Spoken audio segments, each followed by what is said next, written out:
అప్పుల బాధలు వెంటాడుతున్నాయా? అయితే 6 జేవిఆర్ వారి జాతిరత్నాలు ధరించండి. హలో అండి, అందరికీ నమస్కారం. నేను మీ కట్టా కార్తీక్. ఆంధ్రప్రదేశ్లో ముందా తుఫాను ప్రభావంతో బంద్ వాతావరణం కనపడుతోంది. ప్రధానంగా కోస్తా జిల్లాలు, ఉత్తరాంధ్ర జిల్లాల్లో ఈ ప్రభావం కనపడుతూ ఉంది.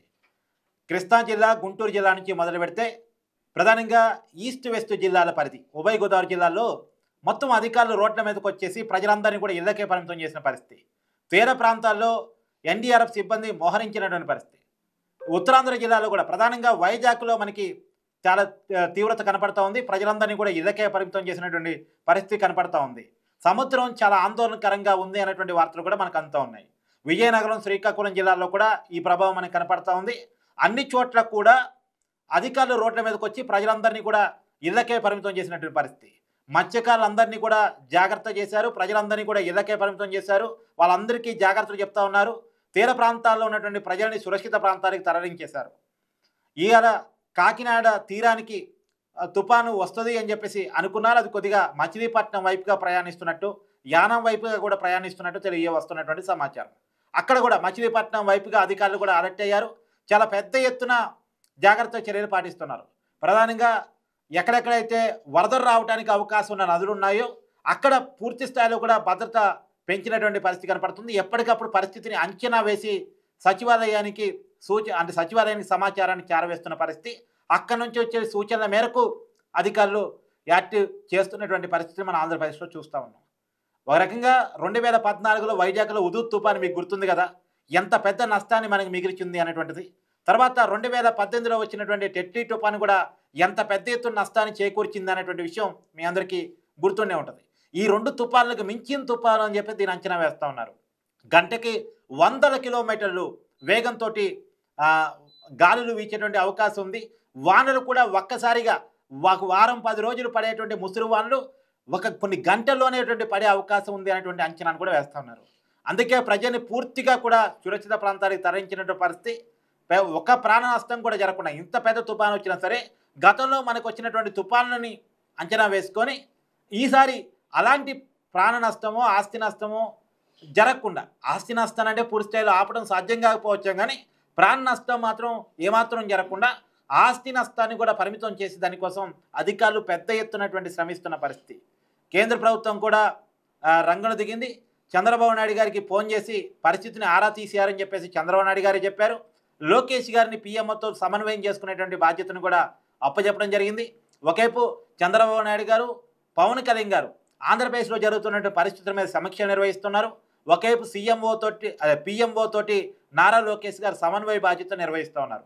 సో బాధ్యతలను కూడా కేటాయించుకొని ఎప్పటికప్పుడు రాష్ట్రంలో జరుగుతున్న పరిస్థితుల మీద ఒక అంచనా వేస్తూ ప్రజల్ని సురక్షితంగా ఉంచేటువంటి పరిస్థితి మనకు కనపడతా ఉంది. ప్రస్తుతం అయితే విద్యా సంస్థలకి అన్నిటి కూడా బంద్ ప్రకటించారు. అంటే ఒక రకంగా కర్ఫ్యూ వాతావరణం, బంద్ వాతావరణం మనకి ఆంధ్రప్రదేశ్లో కనపడతా ఉంది. ఒక రాయలసీమ ప్రాంతాలు మినహాయించేసి కోస్తా జిల్లాలోను, ఉత్తరాంధ్ర జిల్లాలోను అన్ని చోట్ల కూడా మనకి ఇదే పరిస్థితి కనపడతా ఉంది. రోడ్ల మీద అధికారులు తప్ప ప్రజల్ని రానియని పరిస్థితి, ప్రజల్ని పూర్తిగా ఇళ్లకే పరిమితం చేసినటువంటి పరిస్థితి. గతంలో ఎప్పుడూ ఇలా చూడలేదు అని చాలామంది మాట్లాడుతున్నటువంటి పరిస్థితిని కూడా మనం ఆంధ్రప్రదేశ్లో చూస్తూ ఉన్నాం.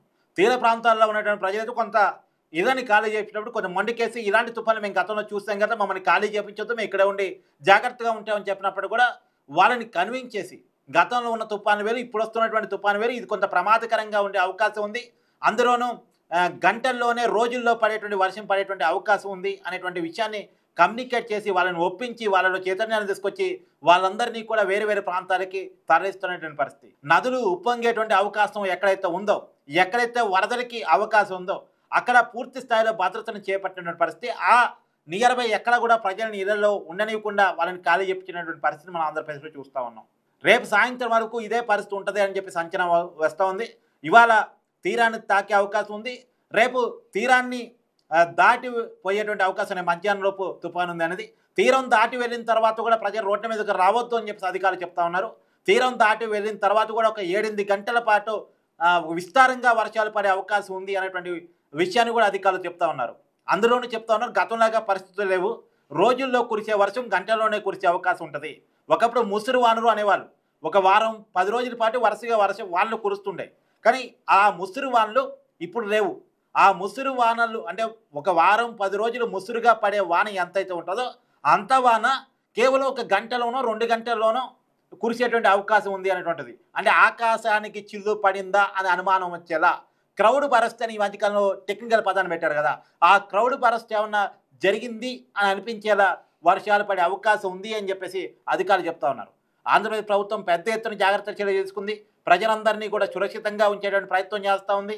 ఏమాత్రం నష్టం లేకుండానే ఈ తుఫాను ఎదుర్కోవాలని చెప్పేసి ప్రభుత్వం పెద్ద ఎత్తున ప్రయత్నం చేస్తూ ఉంది. గతంలో ఎన్నడూ లేని విధంగా, ఎక్కడా లేని విధంగా జరుగుతున్నటువంటి ప్రయత్నం మాత్రం ప్రజల్ని ఆనందం వ్యక్తం చేస్తున్నప్పటికీ కూడా ఒక ఆందోళన ఈ తుఫాను దాటి వెళ్ళేంత వరకు ఒక ఆందోళన మాత్రం అందరిలోనూ కనపడతా ఉంది.